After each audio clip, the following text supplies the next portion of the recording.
Steve Saylor, the blind gamer, joins us now to tell us more about new hardware announced at the Ability Summit. Steve Saylor, welcome back to Double Tap. Hey, thanks, Stephen. Pleasure to be back again. It's good to talk to you. Yeah, it's great to talk to you. So, of course, all the big news coming out from Ability Summit, but you actually have hands-on with one of the pieces of tech announced. Tell us more. Yeah, so Xbox, a couple months ago, they announced some new initiatives and new technology and devices for accessible gaming as part of their adaptive controller that they have, and it's been out for like several years now. They made a Super Bowl commercial with it, and they're now expanding that line with more devices that can essentially not only attach to the adaptive controller, but also can be used outside of that. And they start off with this guy right here, which is the Xbox Adaptive Joystick. I'm gonna try to be able to use my camera to focus in on here, which is basically to kind of describe it. It's very similar in size to, and even color, to the Nintendo Wii nunchucks. If you remember those from about 20 years ago, it has basically the four face buttons that you normally would see on an Xbox controller, and they're labeled X1 to X4, and then they have only one thumbstick that is on the top. And then on the back, it has the one shoulder button and one trigger button,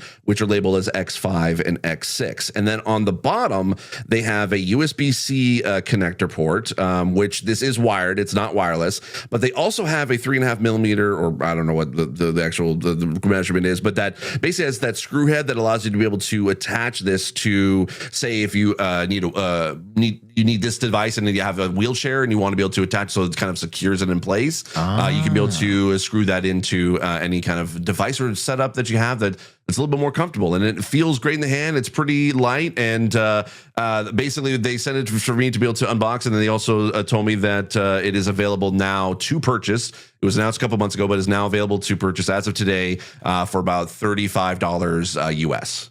That's fantastic. I mean, who's the market for? Who's this for?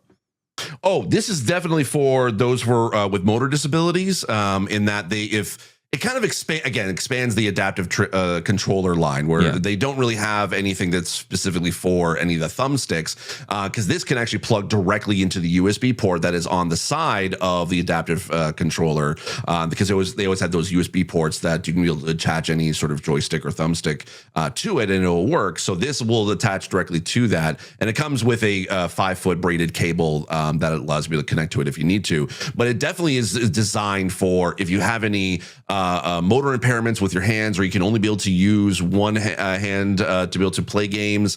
This is kind of gives you at least a little bit more than half of the buttons that are on a regular Xbox controller, and you could still be able to at least be able to do it all within one, basically within the reach of one hand and one thumb. But what's cool too is that actually for the joystick itself, Microsoft does allow you, and they actually do have several 3D print models that you can actually be able to download. And if you have access to a 3D printer or a friend that has one, you can be able to print any type of sort of joystick attachment that you want, and it will fit the top of the joystick. So if you need like a ball joystick, or one that has a flat head, or one that's a little bit bigger than the regular Xbox joystick, you can be able to attach it to the top, and they give you all the 3D printed files with all the measurements correct, and you can print your own attachment however what you need to be able to make it more comfortable within your own setup.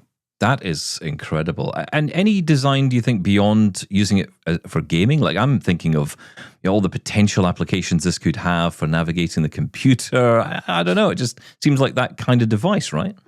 I haven't fully been able to test it for it to be able to do, whether you can be able to say like replace a mouse with this. But the good thing is that it does work not only connected directly to your Xbox console, whether that's Xbox Series X or S, but you can connect this to a PC. Again, it's wired, so you have to basically have a pretty long cable or a long enough cable to be able to make it work for you. But when you do plug this into a PC, it does act as any other controller. Oftentimes with Xbox is what they've been able to do that's really, really great for those, not only just for gaming in general, for backwards compatibility with older games, but anytime you connect a controller to a PC, your PC doesn't need any like special software specifically in order to be able to run it. It just sees it as a controller. Now, granted, there is a specific Xbox accessories app that you can be able to use to remap the buttons specifically to, like, if you can be able to, like, on the controller itself, we basically have, like, you can say like X2 to be like the A button. You can be able to remap it within the accessories app. But for the most part, it just acts as like a 6-button controller with a joystick. So the possibilities for it to be used as an additional device that's not beyond gaming, yeah, I think that could definitely be possible. Yeah, I mean, incredible work by Microsoft here. It really shows their commitment to accessibility. They've been talking about that, of course, at Ability Summit. From your point of view, though, I mean, as a disabled gamer, as the blind gamer, are you seeing improvement here from Microsoft in this space through Xbox?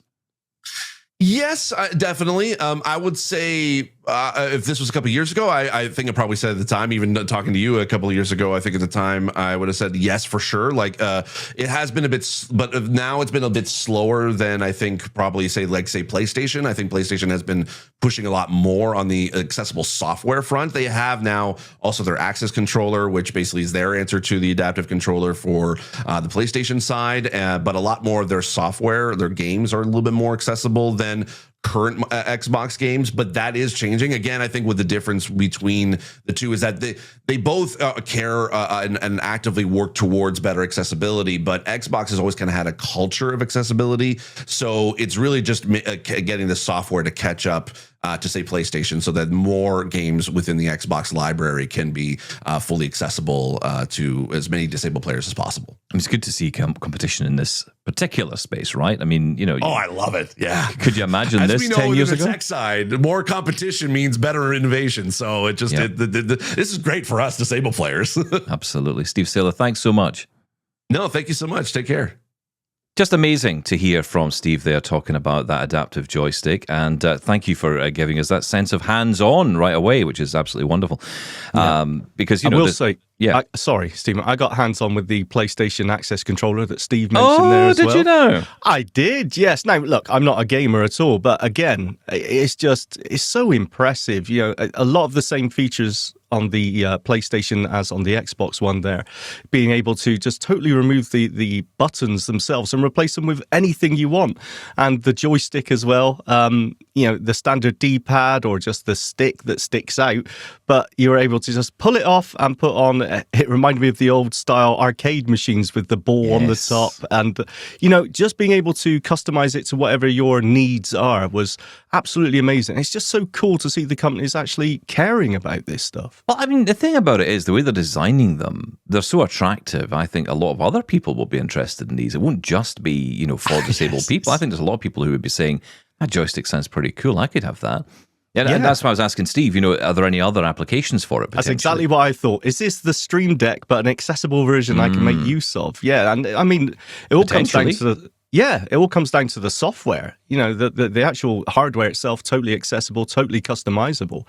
Now, if there's some software out there that we can make, do what we want it to do, yeah, this is a great interface. So it's available. It's the Xbox Adaptive Joystick. If you're searching for it online, you can search for it now, and you can find it exclusively, it says actually, on the Microsoft Store, $35, I believe is what Steve said it was. That's a bargain, right? Totally. I mean, I would have one of these just to play with, just to find out what it can do.